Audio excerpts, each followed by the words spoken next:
Mindfulness is an approach to life that's developed with practice over time. So it's not a one-off. Mindfulness is paying attention to the here and now with kindness and curiosity. It's about being aware of the relationship that you have with your own self, with your body, mind, emotions, and your physical body. It's about your relationship with the people around you. It's about relationship with the planet as well. My name is Heidi Bornstein. I'm the founder of Mindfulness Every Day. And Mindfulness Every Day is a registered Canadian charity, and we've been delivering mindfulness programs in the community with a focus on education for the past 10 years. I started off meditating when I was a teen, and on my first trip to Europe, I was living on Ios, a Greek island. There was about 10 of us that were living there. And somebody gave us a book on meditation.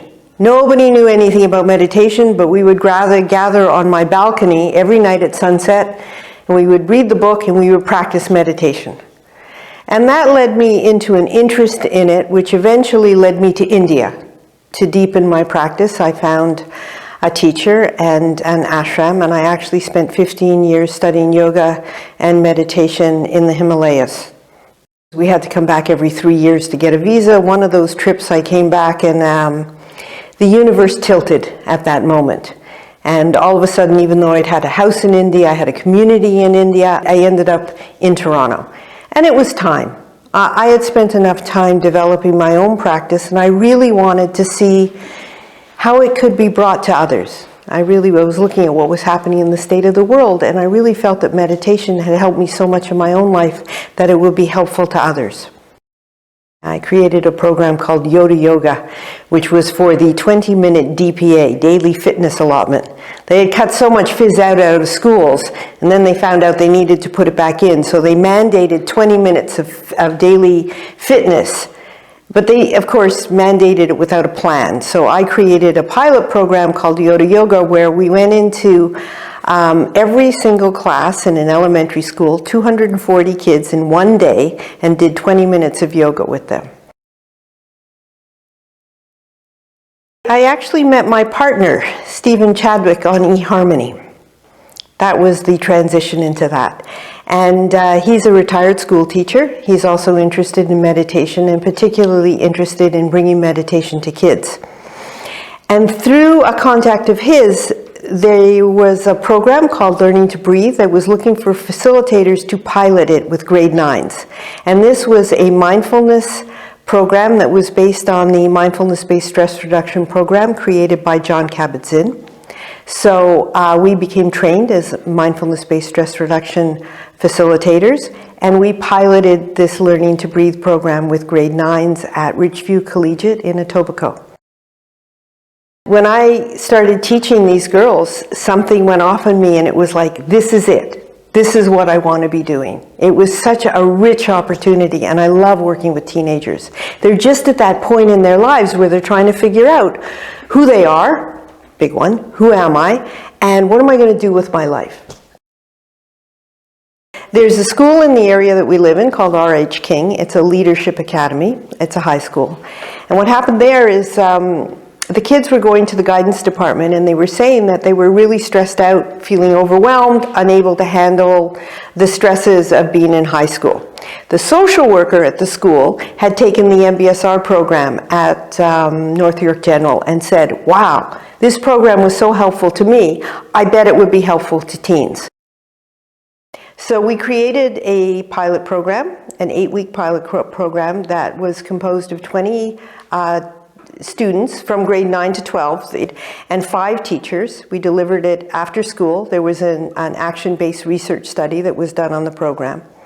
And it was amazing. And what was amazing about it is, first of all, this was an after school, this was voluntary, the kids weren't getting anything out of it, and we actually had consistent attendance. Because from day one, these kids felt that it was so beneficial to them in terms of focus, attention, stress management, emotion regulation, and generally feeling better about themselves that they kept coming. The teachers who came also got so much out of it for themselves that they said this program should be part of curriculum. And as a result, we have been part of the grade 9 leadership curriculum for about 9 years. You're not going to find schools that can have the money to hire mindfulness experts to come into schools and teach these programs. So the program we deliver as part of the grade 11 leadership is a 12-session program that's delivered once a week to the kids. So what we started to realize is that if we really wanted to reach more kids, we would have to train the teachers. The level of stress and burnout is really, really high in the profession right now. So we can't really be expecting kids to acquire qualities of calmness and ability to be able to respond to situations when all the adults in their lives are not displaying those qualities. And we found a program called Smart in Education, which is now part of UBC Faculty of Education. To date, we've trained over, I would say we're up at 600 educators in Ontario. We have over 20 facilitators that are training teachers to be able to learn mindfulness skills for themselves. They're modeling the qualities that we want to see in their kids. So they're actually being mindful, and that's what the kids are responding to. Right now, to be perfectly honest, the teachers that take our program, for the most part, they do it on their own time and they do it on their own dime. So what I would like to see is I would like to see more funding and more support for teachers to get this skill set. Teachers have lives. They're dealing with all sorts of issues in their own lives. They have to be able to be totally present when they show up in school. They want to be able to be totally present for their kids and their families. So what we found is that the program in teaching educators is that it's both personally and professionally helpful. Right now in Ontario, kids are not taught about the neurobiology of stress until grade 11 phys ed, and that's if they're still in phys ed. So kids don't actually understand what's happening in their bodies. After one of those lessons, I had a student come back to me, and he had been so inspired that he went and did his own research. And he found a Scientific American article that had to do with the impacts of stress and making decisions. And he came back and he said, I just read this article about what happens in your brain when you're stressed out, and nobody should be making decisions when they're stressed out. And I said, I know, that's why we want to bring this program to you. The other thing that we bring into our teaching is healthy habits. What we bring in is what happens in their brains when they don't get enough sleep. And we've actually started to change the sleep patterns in grade 11 by making them aware of how they're able to function when they actually get a good night's sleep. So we talk about sleep, we talk about nutrition, we talk about getting good exercise, and then we talk about mindfulness. We've had kids say that it was probably the most important course that they got in high school because it wasn't defined just by high school. It was a life skills course. We also teach a class on happiness where we really investigate, like, what is happiness? What is it for me? What do I need to make myself happy? I think we do a pretty good job on having kids really investigate who they are. One of my favorite parts of this course is we do a culminating project, and it's called Who Am I? And we invite the kids to not do it electronically.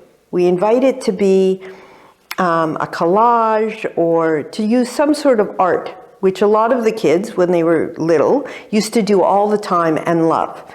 And this is another thing that they've forgotten that they loved. And they said, you know, it was really amazing. I started to remember all of these things that I love to do, and now I'm going to make more time to do them. And it's like it opened up the blinders to let them see the richness of their lives. It used to be that we were always trying to prove why mindfulness was work. And now that platform, that foundation has been laid, and now it's more, how are we going to do it? So we're constantly investigating what are the ways that we can reach kids where they're at. You know, we're not maybe trying to turn them into meditators where they can just sit with their eyes closed on a cushion for half an hour. We're trying to bring in this idea of mindful awareness into the things that they're already doing.